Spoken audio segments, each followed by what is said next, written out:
about directing and acting and writing is that the more specific you are, the more personal it gets. Like you think like, no one will understand this thought, but it becomes like very, very weird. It's a very weird thing. Yeah. Look at this beautiful Owen signing. What is your name? Kiara. Kiara. Thank you so much.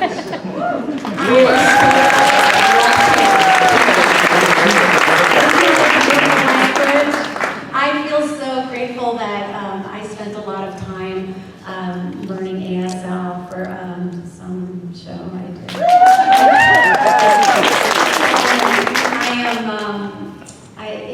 It's wonderful because I feel like, sometimes there are things that actually change people's hearts and minds and what we do, and I think that bringing to light the different aspects of deaf and hard of hearing people, and just the fact that if you're handicapped, it doesn't mean you're just like in one box, and it doesn't even mean you're handicapped. It can mean that you just have a different awareness and a different understanding of the world, and that's what I got from doing that show. It was such a beautiful experience, and so thank you, Kim.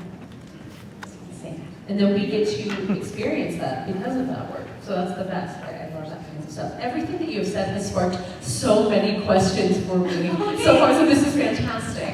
I want to start, you mentioned earlier, here you are in Chicago, seeing people that you haven't seen for a really long time, maybe. Is it always like no time has passed? Does it just get right back to it? Here they are, like your old friends again. What is that like?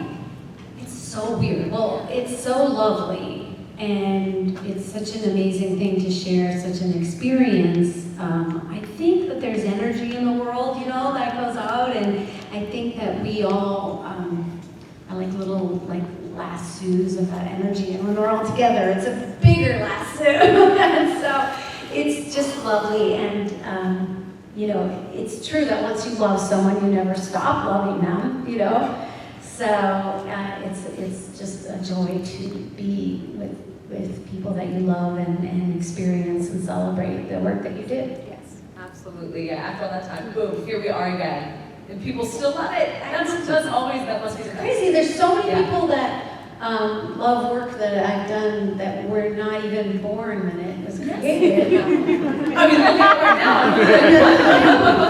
Yeah. I guess we're all dying now. I was born in 1998.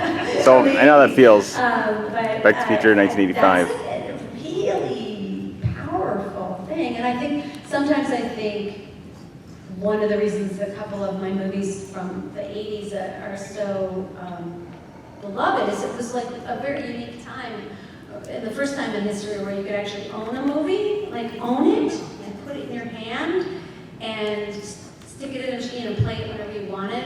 The technology was so new. It was like, people had albums, and albums were precious, and you could look at them and you could keep playing them, but they didn't have movies, and it was really a small amount of time. Like now, there were DVDs, but now I don't even have half the work that I've done. All the directing that I've done is like goes into streaming land and then kind of dies in pixels somewhere, and you don't even own it. You can't, you can't possess it. You can't look at the cover of it. And so I feel lucky, and certain one of my movies that was This is why Two Broke Girls is not on streaming services except Roku. I think it was on sale, so a lot of people got that movie and really enjoyed it, and I think they sold it to HBO for really cheap, so HBO played it forever and ever and ever, so I got lucky. There we go. Yeah. It's a Wonderful Life was like that. It was like a bomb. And they sold it to TV for like $20, so they played it every single day until it became a hit.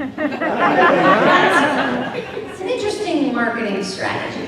There's a whole panel on that, so there has to be, with like the growth and the change of it all. Keep buying DVDs, everyone.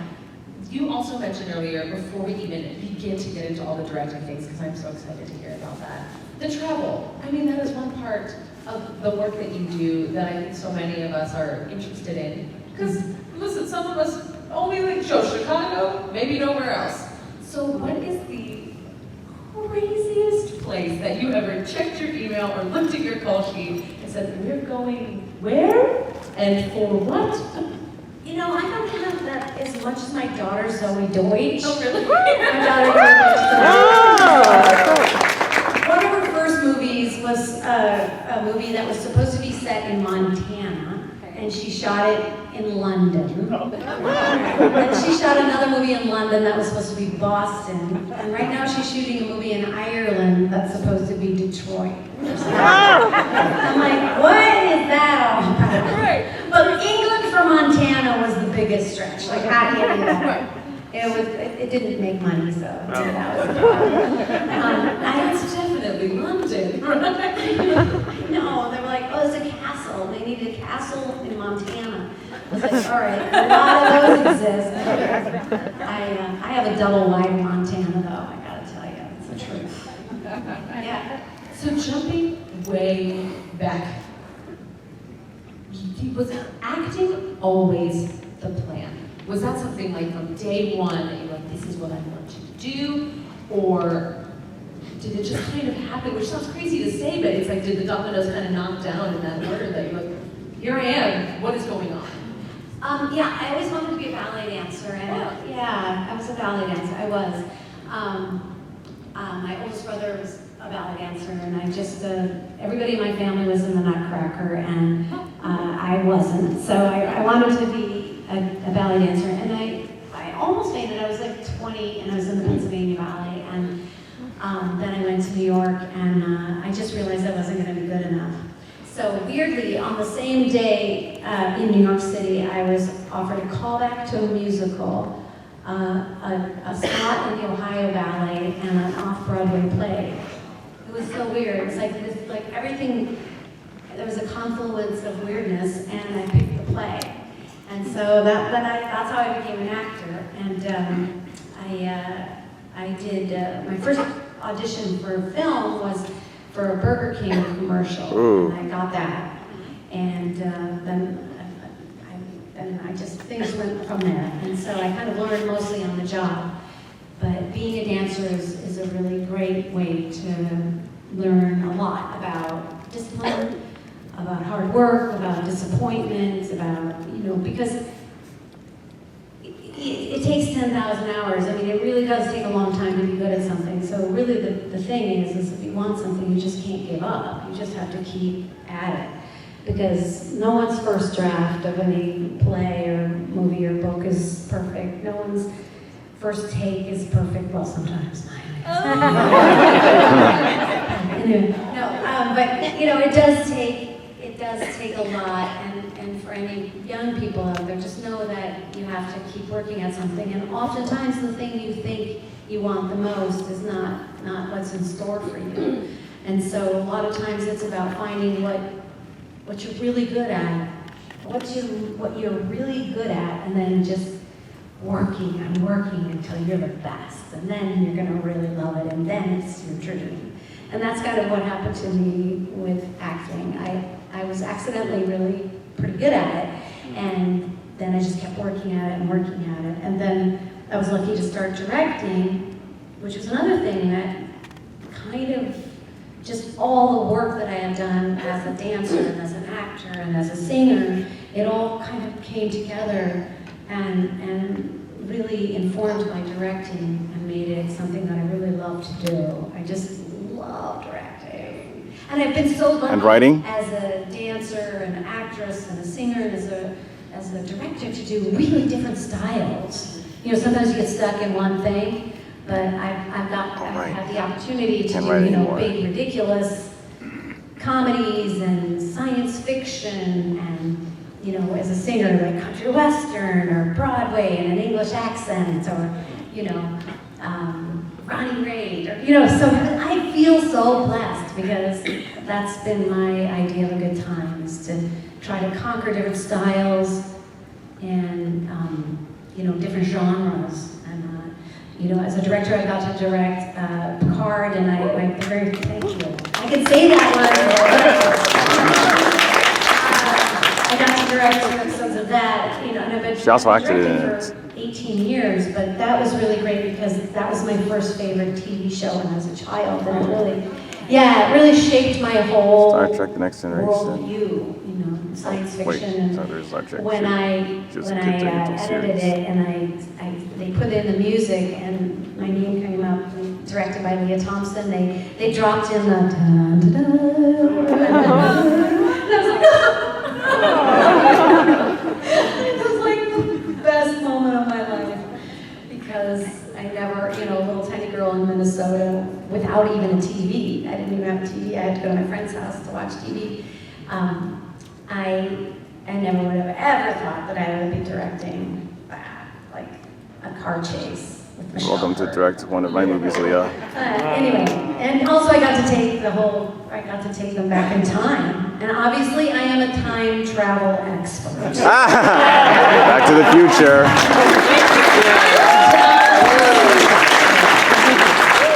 You know that your son Mario's Calvin Klein in the past. How did that transition happen? Were you working with him? You were watching a director or working with a director and you were like, I gotta do this. I want to get in on that. When did that happen?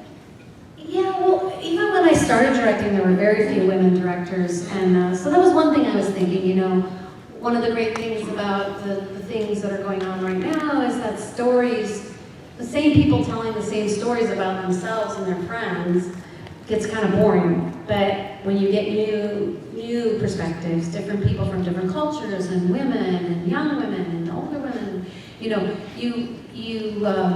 get different perspectives, which actually make the stories much more interesting. Because there's only, what is it, Shakespeare, 8 stories?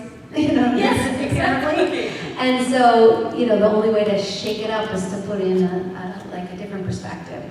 So I felt really strongly that I would have liked to have been directed by more women, especially when I was young, because I actually got to direct a movie that my daughter wrote. She wrote this movie when she was 23. So I was so fascinated with the concept of writing, actually, because I always had to say words that 50-year-old men had written coming out of my mouth, to actually let a 24-year-old girl speak her own words was really powerful to me, and I love that. And also my husband's a director, and he directed me in a movie, and we've been married for 34 years. Deutsch. And pretty wise. Any wives in the audience? Okay, so maybe you can relate to this. I'm like, if he can do it, I can do it. So anyway, lately we've been working together, which is really fun, on a show, a TV show, and that's very successful. And so it was really fun to kind of direct together and to have that. Oh, I directed it. I didn't act in it. Will Trent, I can say. Yeah. And so it was really fun to work with him as a director alongside of him. It was really exciting. So a lot of these amazing projects that you have directed for, you do both in them. You're an actor, you're a director. Do you have those moments on I think she also directed some of the Goldbergs. Flip back and forth really quickly? How does that happen? Or is it separate? You're on set as an actor? The only thing really awkward about it is that, you're acting with someone and you're doing a scene like this, and then they say cut, and then you have to go, could you just say that line a little louder? Yeah. And so the thing, the kind of, actors never direct each other. That's the real rule. You don't tell another actor how to do their thing. And so that becomes a little bit awkward. But most of the time people understand it, and I've had the honor of working with such wonderful actors. But it is funny, I did this character in a show about the 80s on TV, and Goldbergs? that's very popular. That just went off the air. And Saw I was 2 episodes of it. I was talking like this. I was playing a girl named Fran, and so I would say cut, and I'd be like, oh, I think that maybe the camera should be a little bit closer. I don't like that. And action. All right, Julie, come on. So that's kind of weird. If the part's really, really hard, it becomes interesting. But I started doing that. That's usually how actors start. They're like, you're doing something and you say, please can I direct? And I'm like, yeah. And then next year you say, can I direct? And they go, yeah. The third year they go, okay. Yeah. So most actors start directing their own things. So it's an interesting thing. But just kind of as an aside, in case you guys don't understand the strike really is about a lot. The actors have had really terrible, terrible contracts. And just as an example, you used to be able to make a living by doing 3 guest stars a year in the 70s and the 80s. And now, and they paid like 20, but we also have to realize that we also pay 20 to 25% of our income straight off the top to our agents and managers and publicists. So whatever we make is not very much. But now, a guest star on a big TV show can make somewhere like $1,500. Like, you beat out thousands of people. So it's become like a side job. You have to have another job, and it really shouldn't be that way. That's not the way it used to be. We've just had really terrible contracts, and actors can't make. There's no middle class, and we all have to fight for the middle class because it's really, really important that people have health care, that people can make a decent living, and that they have the respect. And I certainly don't want to have them AI me in a movie without my consent. I mean, imagine what that would feel like. That's just insane. No question. And the technology completely exists for that. And so we should have the right to our own voices and our own face of something, It's like, Or else artificial intelligence will turn writing and acting into a dead career. Yeah, and so the actors are really, like the directors didn't have to strike because they had better contracts, but the actors had really crappy contracts. And so we need to Why did directors get get better back to contracts? where people can make a living and people can have health care. So I just wanted to say that. No, we appreciate that.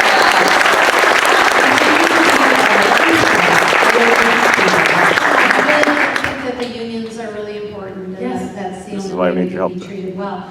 Save the future one last time. 14 hours a day, which I don't think will change, and I don't even think we're asking for that, which is insane. Like 14, 15, 16 hours a day. And it's not like we're sitting there with bonbons. We're cold, we've got high heels on, we've got girdles on, people are picking on us, and we're running from stage to stage, and we're grabbing things to eat. It's not glamorous at all.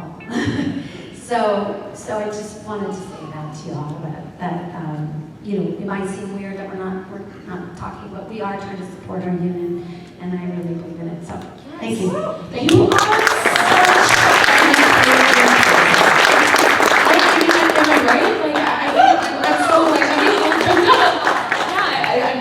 I think you're amazing. I'd like to direct you. Oh my God. I just wow, thank you for saying, what is going on with me? Thank you for saying the words that so many people want to hear. So I'm just curious, to be such an encouraging person, who encouraged you? Who inspired you? Who continues to inspire you? You do. Woo! I don't know. I think it's just such a blessing because I didn't realize what our art form did, like what art does. I've always been very practical. I'm from Minnesota, and I was like, this is my job and all of that. But when we had the lockdown and all that, and I was going crazy making dinner for my mother-in-law. The chicken's too dry.